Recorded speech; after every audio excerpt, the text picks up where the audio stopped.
Hey everybody, this video is called The Securing of Solomon's Throne, and tonight we're continuing our brand new Bible study through the book of 1 Kings, where we're going to look at the second chapter and looking at the securing of the throne of Solomon. And you might notice that I'm wearing a different sweatshirt tonight, and this is actually a Christmas gift that I received this year. And if you know me, theology, I love studying theology. It says theology matters. I'm going to try to get that a little bit more clear for y'all. See? So theology matters. It is a good sweatshirt. It's actually very comfortable. But let's get with our Bible study. This is not about me. So 1 Kings chapter 2 verse 1 through 4 says, "Now the days of David drew near that he should die. And he charged Solomon his son, saying, I go the way of all the earth. Be strong, therefore, and prove yourself a man. And keep the charge of the Lord your God, to walk in his ways, to keep his statutes, his commandments, his judgments, and his testimonies, as it is written in the law of Moses. So you may prosper in all that you do, and wherever you turn. That the Lord may fulfill his word, which he spoke concerning me, saying, If your sons take heed to their way, to walk before me in truth with all their heart and with all their soul, he said, you should not lack a man on the throne of Israel." So leaders, they typically, if they are good leaders, they're going to exhort their successors, as seen by the different people in the Old Testament, like Moses back in Deuteronomy chapter 31 verse 7 and 8, Joshua in Joshua 23 verse 1 through 6, and Samuel in 1 Samuel chapter 12. So also David gave Solomon a final exhortation before he passed on. And the way of all the earth is an expression for death. And be strong, prove yourself a man. It might remind you, if you are a parent, of that movie, I'll Make a Man Out of You. It's not called that, but it has a song that's a very catchy song. But be strong, prove yourself a man was an expression of encouragement which David sought to prepare Solomon for the difficult task and the battles that would be in his future. King David was already king from his likely teenage years up through now, over 50 something years. He's been king for a long time. And he's as we studied in 1st and 2nd Samuel, we've seen all his struggles and all the different matters that he had to deal with. And now he is encouraging Solomon to be ready likewise. And David admonished Solomon to obey the Mosaic law so that he could have a successful kingship as called for back in Deuteronomy chapter 17 verse 18 through 20 in the law of Moses. And the unconditional Davidic covenant was made by God with David back in 2 Samuel chapter 7 verse 4 through 17, and it confirmed to Solomon in chapter 9 verse 5, and it promised the never ending of the Davidic dynasty over Israel. And David, he declared that the king's obedience to the law of Moses was a necessary condition for the fulfillment of that divine promise. In the book of Kings, it demonstrates that none of the descendants of David remained faithful to God's law, and that none of them met the conditions for the fulfillment of the divine promise. Rather, David's words provided a basis for explaining the exile, and therefore the ultimate and final king of Israel would appear at a later undesignated time. In verse 5 through 9 says, "Moreover, you know also what Joab, the son of Jeruiah, did to me, and what he did to the two commanders of the armies of Israel, to Abner, the son of Ner, and Amasa, the son of Jether, whom he killed. And he shed the blood of war in peacetime, and put the blood of war on his belt that was around his waist, and on his sandals that were on his feet. Therefore do according to your wisdom, and do not let his gray hair go down to the grave in peace. But show kindness to the sons of Barzillai the Gileadite, and let them be among those who eat at your table, for so they came to me when I fled from Absalom your brother. And see, you have with you Shimei the son of Gera, a Benjaminite from Bahurim, who cursed me from a malicious curse in the day when I went to Mahanaim. But he came down to meet me at the Jordan, and I swore to him by the Lord, saying, I will not put to death with the sword. Now therefore do not hold him guiltless, for you are wise men, and know what you ought to do to him. But bring his gray hair down to the grave with blood. And Abner and Amasa, they were victims of Joab's jealousy and his vengeance, and they were killed after the warfare had ceased, therefore bringing Joab's punishment as a murderer. And David told Solomon to repay Barzillai's kindness to David by showing some familiar kindness to Barzillai's sons. And eat at your table, it's a position of honor that could include a royal stipend. And Shimei had angrily stoned and forcefully cursed David when David was escaping from Absalom back in 2 Samuel chapter 16, verse 5 through 13. And Shimei's actions were worthy of death. And David, he counseled Solomon through subtle means to arrange for his just punishment. And David wanted Solomon to begin his reign in justice and to honor justice. And verse 10 through 12 says, So David rested with his fathers and was buried in the city of David. The period that David reigned over Israel was 40 years. 7 years he reigned in Hebron, and in Jerusalem he reigned 33 years. Then Solomon sat on the throne of his father David, and his kingdom was firmly established. So, the city of David, as we covered already before, is also Jerusalem. And David ruled from 1011 to 971 BC. So 40 years. I do stand corrected from earlier when I said 50. But probably with Solomon as co-regent during the final year here. Solomon had to kind of, stand over and kind of, get familiar, just like you might see with the United States when a new president's taken over. A lot of times they will give the new president, the outgoing president will give the new one a tour and go over different types of matters and hold meetings so that they have a very easy transition on the inauguration day. And that doesn't always take place that way, but that is what the purpose behind it is. And Solomon's succession enjoyed the Lord's approval, and Solomon experienced unchallenged authority and prosperity and renown. And David, he rested with his father's phrase that comes common throughout the book studies here of 1st and 2nd Kings to describe the passing of a king from this world. And in 1 Chronicles 29 verse 28, it says that he died of a good old age, full of days, riches, and honor. And so we see a partial fulfillment with Solomon taking the throne here of the Davidic covenant that we read back in 2 Samuel chapter 7, verse 12 through 16. And verse 13 through 18 says, Now Adonijah, the son of Haggith, came to Bathsheba, the mother of Solomon. So she said, Do you come peaceably?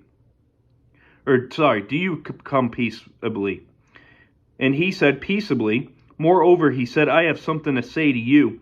And she said, Say it. Then he said, "You know that the kingdom was mine, and all Israel had set their expectations on me, that I should reign. However, the kingdom has been turned over and has become my brother's, for it was his from the Lord. Now I ask one petition of you, do not deny me." And she said to him, "Say it." Then he said, "Please speak to the king Solomon, for he will not refuse you, that he may give me Abishag the Shunammite as wife." So Bathsheba said, "Very well, I will speak for you to the king." And so Adonijah, we see that he asked Bathsheba to make an appeal on his behalf. And Adonijah wanted to take Abishag as his wife, now that David had passed and broke the bond. And he wanted to support his claim to the kingship.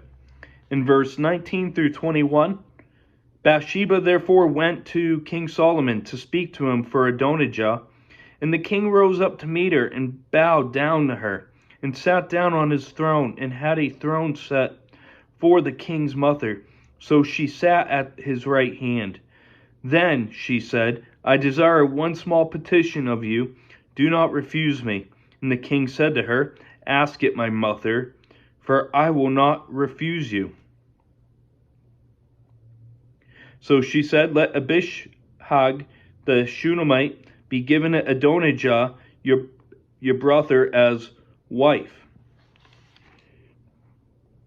So we see that Bathsheba here is brought in a outrageous request to Solomon. In verse 22 through 25, and King Solomon answered and said to his mother, "Now why do you ask Abishag the Shunammite for Adonijah?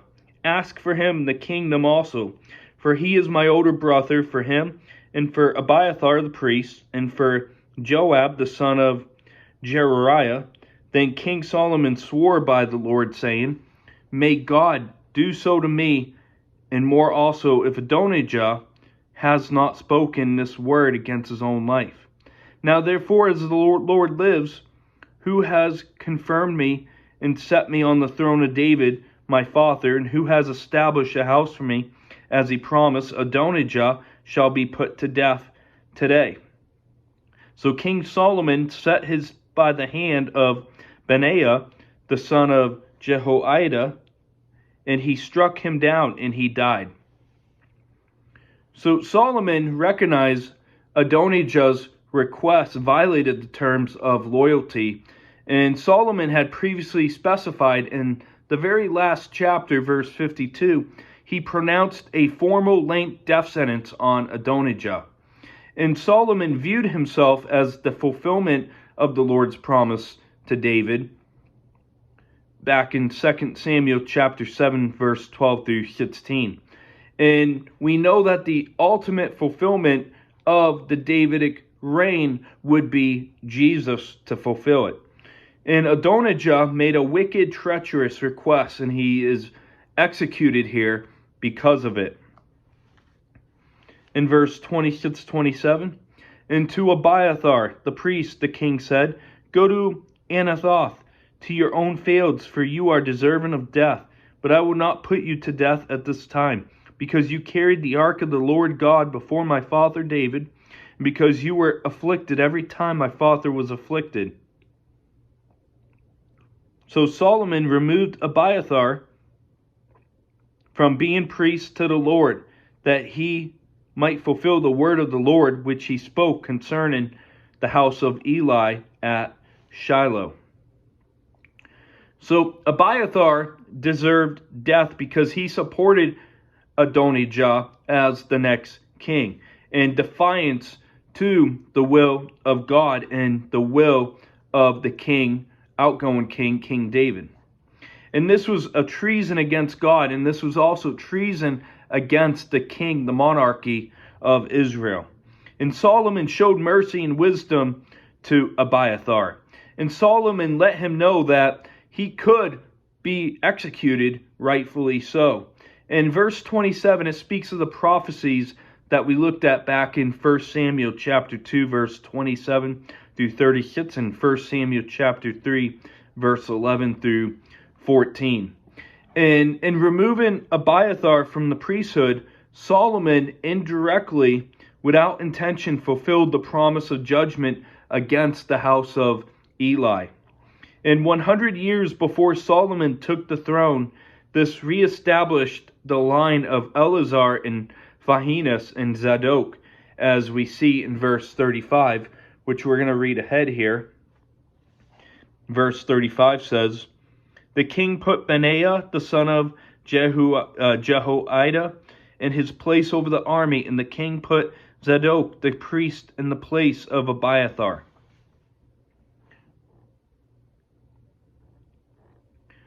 So, it was the fulfillment of God's promise from back in Numbers chapter 25, verse 10 through 13. And verses 28 through 35, we'll read this section here. It says, "Then news came to Joab, for Joab had defected to Adonijah, though he had not defected to Absalom. So Joab fled to the tabernacle of the Lord and took hold of the horns of the altar. And King Solomon was told, Joab had fled to the tabernacle of the Lord. There he was by the altar. Then Solomon sent Benaiah, the son of Jehoiada, saying, Go strike him down. So Benaiah went to the tabernacle of the Lord and said to him, Thus says the king, Come out. And he said, No, I will die here, but I will die here. And Benaiah brought back word to the king, saying, Thus said Joab, and thus he answered me.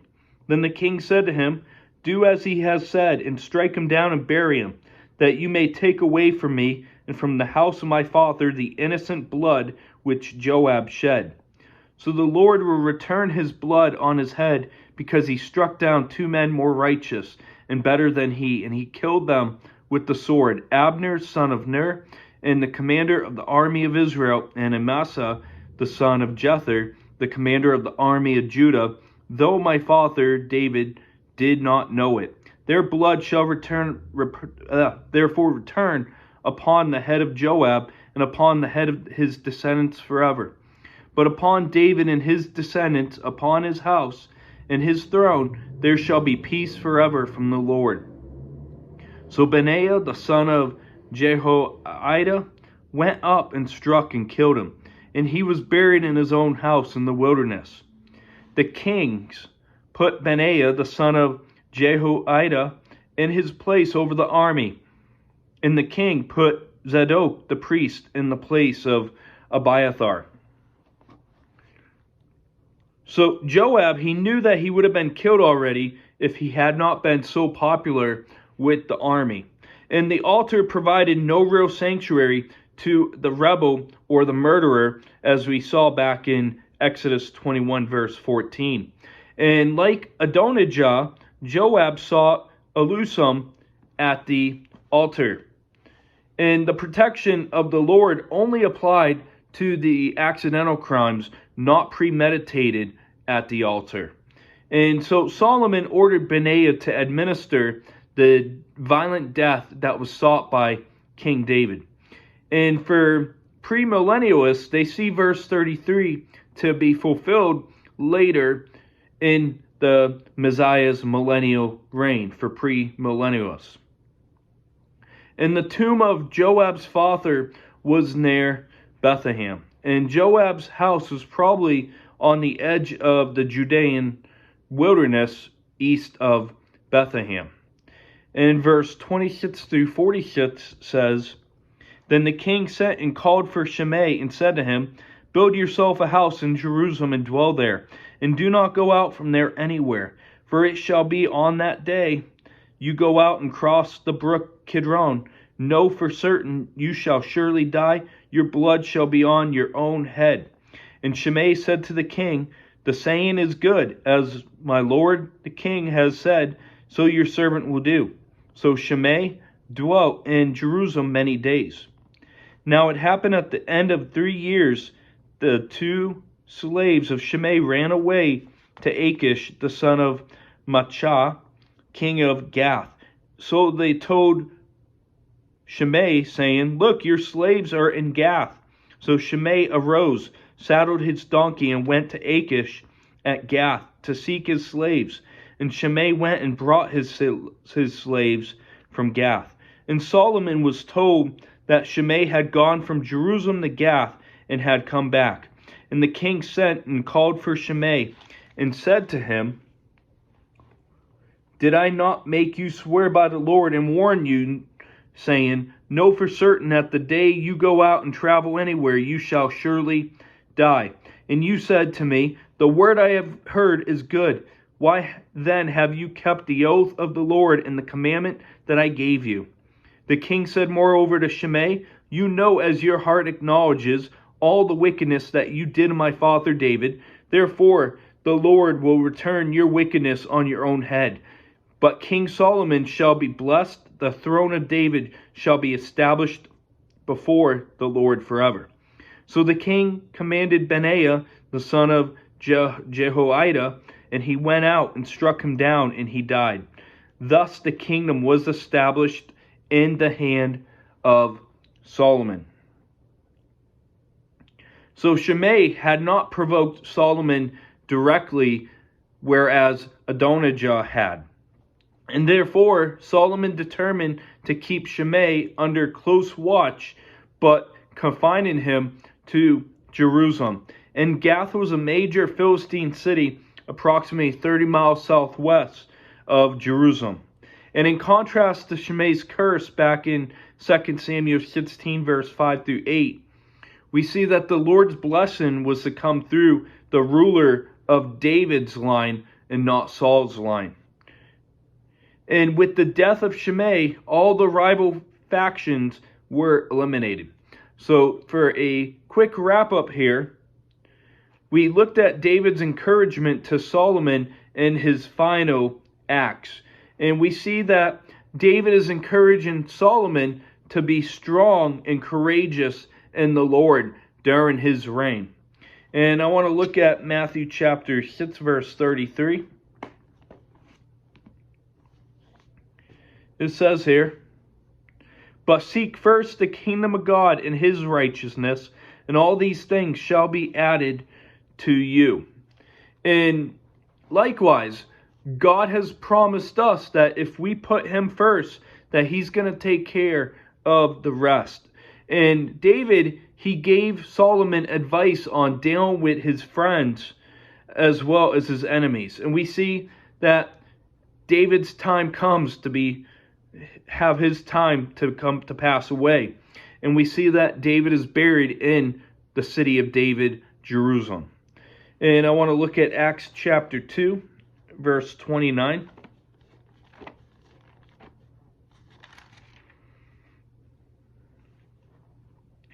Verse 29 says, "Men and brethren, let me speak freely to you of the patriarch David, that he is both dead and buried, and his tomb is with us to this day."